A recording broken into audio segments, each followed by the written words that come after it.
Look, I really didn't intend to joust with you. It isn't fair. You're here to learn Welsh. Madam Speaker, a few weeks ago, the Prime Minister said that it was essential in the national interest that our options remained open on a single currency, and that he expected Conservative candidates to stand on that national manifesto. Is that still his expectation of Conservative candidates? I think the right honourable gentleman is taking me to task on this. Before taking me to task on this, should perhaps talk to the scores of his own MPs that the right honourable gentleman, the member for Bethnal Green and Stepney, said would oppose his stance. Good morning. As the right honourable gentleman said, and I quote, I think it's an obligation to be honest with my own electorate, the right honourable gentleman said. That's Peter Shaw he's talking about. The right honourable gentleman wouldn't understand that. He entered the House on an election address which demanded Britain's withdrawal from the community.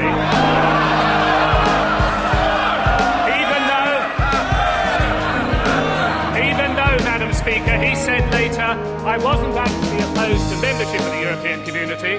I said within the closed doors of the Labour Party that I disagreed with the policy. Behind closed doors, he says one thing, in public another. Not the politics of conviction, but convenience, saying anything to get a vote. And that is what he advocates to his candidates.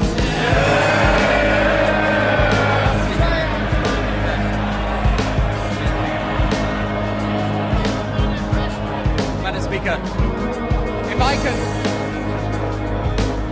Madam Speaker, the Labour Party put its manifesto to its membership and got 95% support.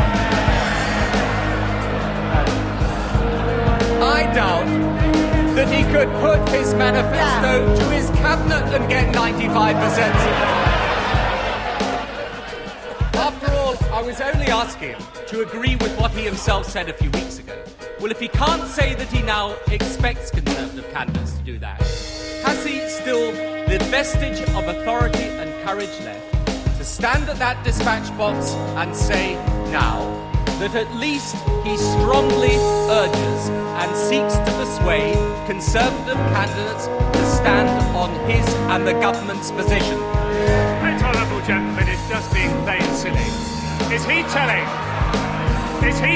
this House that the right honourable gentleman, the honourable member for Bolsover, the right honourable gentleman for Chesterfield, the honourable gentleman for Newark are actually going to support his policy on Europe at the general election?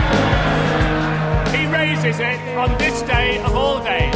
The first two Labour questioners on the order paper are both amongst the 50 who say we should not join a single currency. He may ask his candidates to fib to the electorate. Our candidates will set out their views.